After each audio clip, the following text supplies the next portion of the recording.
Eu sou a professora Lisier, sou professora de Física e hoje a aula está dentro da termologia. Eu separei algumas imagens aqui para vocês, são imagens aleatórias, mas elas possuem uma conexão. A primeira imagem são as ferrovias de um trem. Percebam que elas estão curvadas, né? E isso atrapalharia o movimento do trem, mas tem uma explicação por que isso acontece. A segunda imagem é uma parede, né, de azulejo, que esses azulejos estão separados por um material branco. Vocês já se perguntaram por que tem que colocar esse material entre os azulejos? Certo. A terceira imagem é uma rede elétrica, né? Entre um poste e outro percebemos fiações que estão folgadas. A gente nunca vê essas fiações totalmente retas, e se vocês virem por aí isso, pode ter certeza que vai dar algo errado. E elas precisam estar folgadas. Tem uma explicação também. A quarta imagem é o nosso bichinho da Era do Gelo, o Scratch e sua noz. A noz está na parte ali líquida da água e o Scratch está na parte congelada. Mas por que será que essa porção de água não congelou por inteiro ou não ficou totalmente líquido? Tem uma explicação também. A última imagem é uma garrafa de cerveja estourada dentro do freezer. Se vocês deixarem uma garrafa de cerveja, refrigerante ou garrafa com água dentro do freezer por muito tempo, ela vai estourar. E tem uma explicação também. No final dessa aula eu vou responder todos esses questionamentos, mas agora vamos dar continuidade. A conexão entre essas imagens é a dilatação térmica, que é um efeito que ocorre com os corpos quando variamos a sua temperatura. E como variamos essa temperatura? A gente fornece calor para os corpos ou retira calor desses corpos. No caso dessas duas imagens que estão aí, o fogo está fornecendo calor para a panela e o nosso Sol está fornecendo calor para a ponte. A consequência disso é que a temperatura desses objetos vai aumentar. Isso no mundo microscópico significa que as moléculas que compõem esses corpos, tanto a panela quanto a ponte, estão agitadas, porque elas estão recebendo energia e elas ficam bem agitadas. Observem aqui nessa representação. Observem que as moléculas elas buscam cada vez mais espaço, porque elas estão agitadas, né? E a consequência disso no mundo macroscópico é que os objetos, eles aumentam no seu tamanho. Então, se você esquenta o material, ele vai se dilatar, ele vai crescer.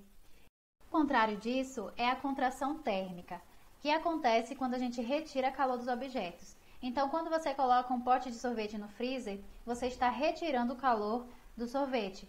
Ele esfria, ou seja, sua temperatura diminui. E quando você está lá no Polo Sul, numa situação normal, que você sente frio, é porque você está perdendo calor para o ambiente e a temperatura do seu corpo diminui.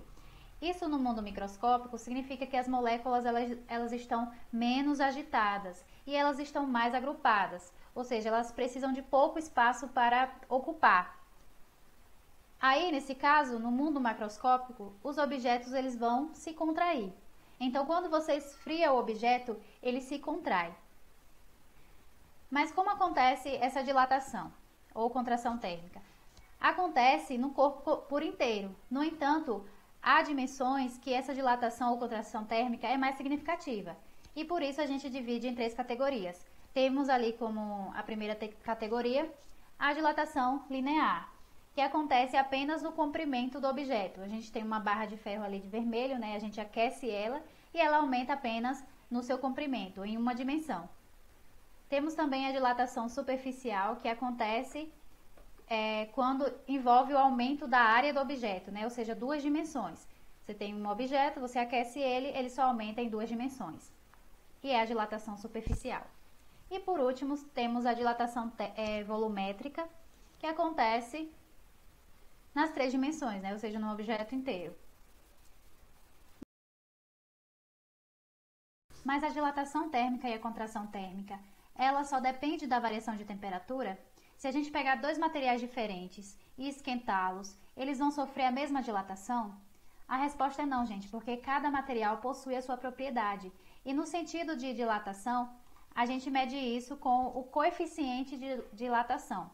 E aqui eu tenho a dilatação superficial, né, a dilatação linear e a dilatação volumétrica. Eu separei para vocês uma tabelinha dos valores do coeficiente de dilatação linear. Esses valores são pequenos porque eles são multiplicados por 10 a menos 6. E como que a gente faz para obter os outros coeficientes, né? O de dilatação superficial e o de dilatação volumétrica? Simples, o alfa ele representa o coeficiente de dilatação em apenas uma dimensão. E a dilatação superficial acontece em 2 dimensões, então beta é igual a 2 alfas. A mesma coisa para a dilatação volumétrica. Gama é igual a 3 alfas. E assim a gente consegue ter os coeficientes de dilatação superficial, linear e volumétrico, né, através dos valores obtidos do coeficiente de dilatação linear. A dilatação térmica e a contração térmica depende da variação de temperatura e do material. Então, como que a gente vai compactar essa informação? Tomando como exemplo a dilatação linear, a gente tem uma barra, né, de ferro que ela está inicialmente com o tamanho L0. Aí depois que a gente aquece ela vai até o tamanho L. Então ela tem uma variação de comprimento, né, ΔL. E a gente poderia representar isso como sendo ΔL igual a L, né, que é esse tamanho aqui, menos L0. No entanto, a gente quer uma relação que tenha a variação de temperatura e a dependência com o material. E essa relação ela existe. Então é ΔL igual ao comprimento inicial ali da barra, vezes o coeficiente de dilatação linear da barra e vezes a temperatura, a variação de temperatura que a barra sofreu. E o mesmo procedimento vai para a dilatação superficial e a dilatação volumétrica. A gente só troca as letras de representação, né? Estudamos até aqui a dilatação térmica e a contração dos sólidos, mas isso acontece também com os líquidos. E os líquidos, eles são fluidos, e fluidos têm a característica de escoar e de assumir a forma do recipiente. Observem nessa imagem aqui, a gente tem 3 frascos diferentes, contendo água. E observem também que a água, ela assume a forma do recipiente. Isso é uma característica do fluido. E para a gente estudar a dilatação dos líquidos, a gente tem que utilizar um recipiente. Então aqui a gente tem uma vasilha, né, com água até a borda.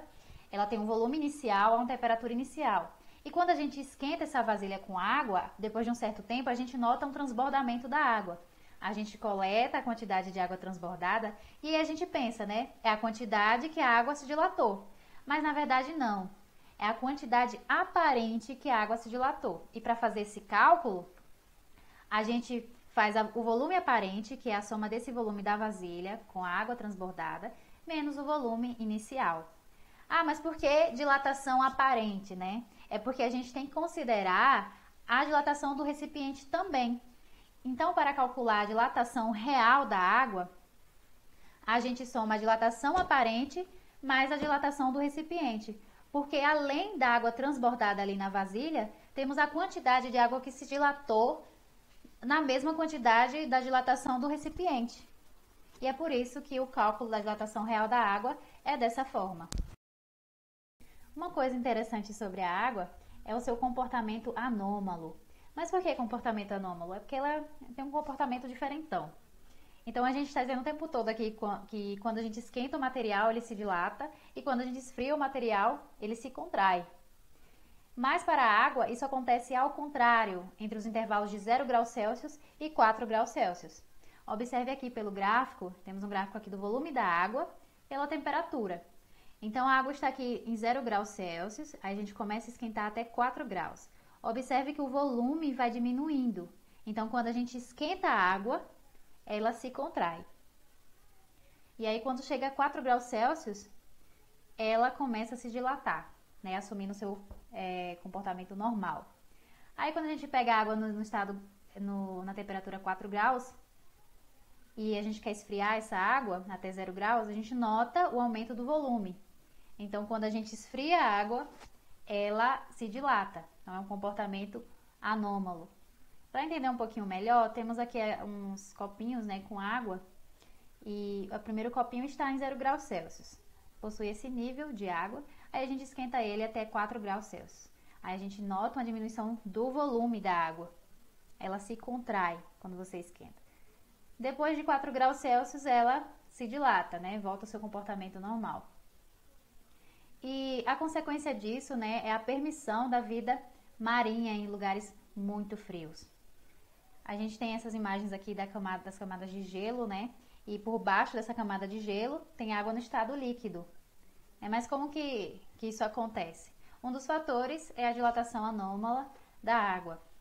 Então, para exemplificar um pouquinho mais, temos essa imagem aqui, né, dos pinguins na camada de gelo e a camada líquida abaixo dessa camada de gelo. Então, supondo que toda essa porção de água esteja na sua forma líquida, né? Aí a temperatura ambiente está a 10 graus Celsius. Então, a água ali do mar, ela vai entrar em equilíbrio, né, com o ambiente até possuir 10 graus Celsius. Depois disso, a temperatura do ambiente cai para 4 graus e a porção de água que está ali na superfície, como ela está em contato direto com o ambiente, ela vai estar a 4 graus. E quando a água chega a 4 graus, a sua densidade aumenta, como a gente viu, né? A sua densidade aumenta, então essa porção de água que é mais densa, ela vai descer, enquanto que a porção lá no fundo do mar, que está a 10 graus Celsius, ela vai subir. Isso é uma corrente, né, de convecção. Isso vai acontecendo até a água do mar ficar a 4 graus Celsius. Depois disso, a temperatura do ambiente cai para 2 graus Celsius, né? E a porção de água ali na superfície também vai cair para 2 graus Celsius. Nessa temperatura, a densidade da água, ela fica menor e, portanto, essa camada de água ela não vai descer, ela vai ficar na superfície. E aí, quando a temperatura do ambiente cai para 0 graus, essa porção de água ela congela, essa porção de água superficial ela congela. E aí ela não vai descer mesmo, porque a densidade da água nessa temperatura é menos densa do que a água no estado líquido. Então, essa camada de gelo ela vai se tornar um isolante térmico, né, fazendo com que aquelas porções de águas mais profundas permaneçam a 4 graus Celsius. E aí tem a vida marinha lá embaixo, né, porque a água está em estado líquido. Mesmo estando fria, muito fria, ela vai estar no seu estado líquido.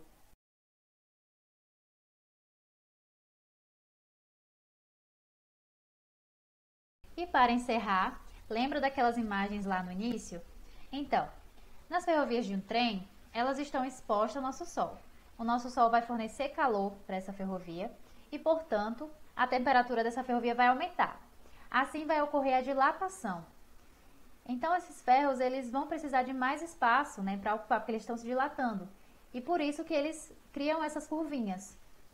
Então, para deixar essa ferrovia totalmente reta, é preciso que haja alguns espaços, né, entre cada barra de ferro. Porque quando esse material se dilatar, ele vai ter um espaçozinho ali para preencher. E assim não vai ocorrer essas curvas. A segunda imagem, né, sobre as cerâmicas e a necessidade de ter esse material envolvido, é porque as cerâmicas também se dilatam e se contraem de acordo com a variação de temperatura. E esse material entre elas é um material flexível. Isso permite que a cerâmica cresça ou diminua sem haver problemas. Porque imagina, se não tivesse esse material, quando a cerâmica se dilatasse, iria ter rachaduras, né? Ia quebrar o azulejo, porque elas iam precisar de mais espaço, né? E isso aconteceria a ruptura. A terceira imagem é as fiações de rede elétrica. Como a gente tinha comentado, elas não podem ficar esticadas. Mas por quê? Bom, imagine que a gente tem os fios totalmente esticados de um poste a outro. Aí a temperatura do ambiente vai cair. Aí o que acontece? Esses fios eles vão se contrair. E se eles estão totalmente esticados, a tração dos fios vai aumentar. E isso vai fazer com que rompa os fios. Assim, a distribuição de energia elétrica seria comprometida. E é por isso que é preciso deixar uma folguinha ali dos fios, né? Porque se ele se contrair, não vai haver problemas. A quarta imagem, né, o nosso bichinho da Era do Gelo, a gente já explicou, porque fica aquela camada superficial de gelo, porque o gelo é menos denso que a água no estado líquido, e por isso que ele flutua. A última imagem são as garrafas estouradas, né? Então, se você coloca uma garrafa de cerveja, garrafa de refrigerante ou garrafa de água dentro do freezer, e você está esfriando, né, essas garrafas, então o recipiente ele vai se contrair, enquanto que a água presente dentro do recipiente vai se dilatar. Porque lembra do comportamento anômalo da água? Então, quando ela chega a 4 graus Celsius a 0 graus Celsius, ela vai se dilatar. Então, enquanto a água está se dilatando, o recipiente está se contraindo. E isso vai acontecer uma ruptura nesses objetos, vai fazer com que eles estourem, né? Porque a água ela vai precisar de mais espaço. Então, ela vai acabar estourando as garrafinhas. Então, é isso, gente. Nossa aula encerra por aqui. Muito obrigada pela atenção.